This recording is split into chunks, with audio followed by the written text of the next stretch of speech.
क्या आपको भी डिस्काउंट निकालने में दिक्कत आता है और क्या आप भी डिस्काउंट निकालना सीखना चाहते हैं? क्योंकि जब भी आप मार्केट जैसी किसी जगह पर जाते हैं तो ये जो वर्ड है डिस्काउंट, जिसे हम हिंदी में छूट कहते हैं, तो इसे आपने बहुत बार देखा होगा और सुना होगा। तो आज के इस वीडियो में हम डिस्काउंट को बहुत ही बारीकी से समझेंगे और मैं आपको डिस्काउंट निकालना भी सिखाऊंगा। ठीक है, तो जैसे हम एक केस ले लेते हैं। जैसे आप किसी मार्केट में दुकान में गए और वहां पर आपको एक टी शर्ट पसंद आ गया, उसे आपने खरीदने का सोचा। तो उसमें आपने देखा टी शर्ट पर लिखा हुआ था 25% की छूट, यानी कि 25% का आपको डिस्काउंट मिलेगा जब आप टी शर्ट को खरीदेंगे। तो जो टी शर्ट है उस पर आपने देखा कि उस पर जो रेट लिखा हुआ है, जो रेट प्रिंट है, वो 800 रुपए है। ठीक है, यानी कि टी शर्ट जो है वो तो 800 रुपए का लिखा हुआ है, लेकिन उस पर 25% का छूट भी लिखा हुआ है। ठीक है, तो अब आपको जो टी शर्ट है वो कितने रुपए का मिलेगा, यानी कि आपको दुकानदार को कितने रुपए देने पड़ेंगे। अब जाहिर सी बात है कि अगर 800 रुपए लिखा हुआ है और 25% का छूट है तो आपको 800 रुपए नहीं देना है, बल्कि 800 से कम देना है। कितना कम देना है यही अब हम सीखेंगे। तो इसके लिए हम क्या करेंगे कि जो ये टी शर्ट है इसका रेट कितना है, 800 रुपए। तो हम 800 का क्या करेंगे कि कितना परसेंट का छूट मिल रहा है, 25%। तो हम 800 का 25% यानी 25% निकालेंगे। तो अब देखिए यहाँ पर 800 हम लिखेंगे।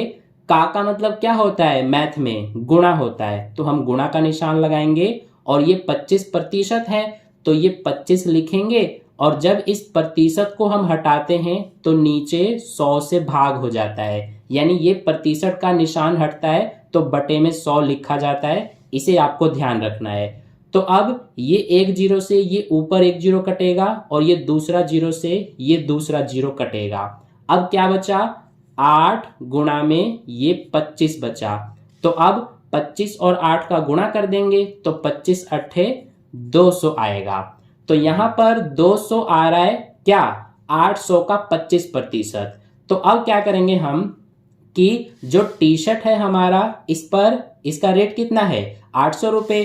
तो हम 800 रुपए में से जो ये 200 रुपए आया है जो कि छूट है, इसको हम घटा देंगे। तो कितना बचेगा, अब 600 बचेगा। यानी कि आपको 600 रुपए देना पड़ेगा दुकानदार को अगर आपको ये टी शर्ट खरीदना है तो। ठीक है, तो आपने देखा कि किस तरह से हम जो छूट होता है यानी कि जो डिस्काउंट होता है वो हम निकालते हैं। ठीक है, इसी तरह से एक और यहाँ पर हम केस ले लेते हैं। यानी कि मान लीजिए आप दुकान में आपको एक जीन्स जो होता है वो भी पसंद आ गया।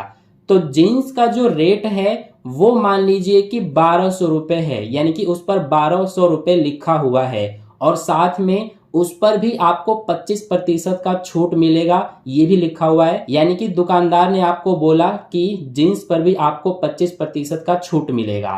तो अब आपको जीन्स के लिए कितना रुपए दुकानदार को देना पड़ेगा ये अब हम पता करेंगे। तो इसके लिए क्या करेंगे कि सबसे पहले हम जो जीन्स है उसका रेट कितना है, तो 1200 है। तो 1200 का हम 25% निकालेंगे। इसी तरह से अगर आपको 1200 का 20% निकालना है तो यहाँ पर 20% लिखेंगे। यानी कि आपको जितने प्रतिशत का छूट मिल रहा है वे आपको यहाँ पर लिख देना है। और जो रेट प्रिंट है यानी जो रेट छपा हुआ है उसे आपको यहाँ पर लिखना है।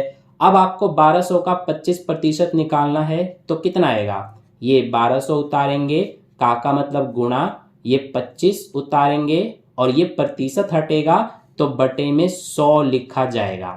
अब देखिए ये जीरो से जीरो कटेगा और ये दूसरे जीरो से ये कटेगा।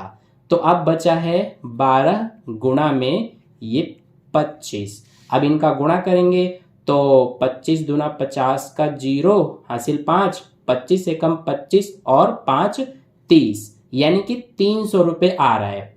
इसका मतलब है कि आपको 300 रुपए का छूट मिलेगा अगर आप 1200 रुपए का जीन्स खरीदेंगे तो अब आपको दुकानदार को कितना रुपए देना पड़ेगा, इसके लिए हम जो 1200 रुपये छपा हुआ है रेट, इसमें से ये जो छूट है 300 रुपये का, इसको घटा देंगे तो ये आ जाएगा 900 रुपये। यानी कि आपको जीन्स खरीदने के लिए दुकानदार को 900 रुपये देना पड़ेगा और टी शर्ट के लिए 600 रुपये देना पड़ेगा।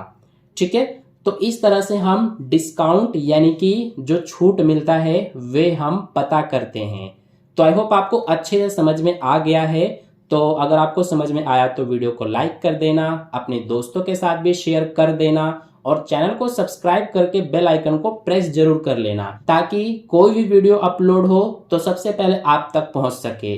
तो मिलता है फिर नेक्स्ट वीडियो में, तब तक के लिए धन्यवाद।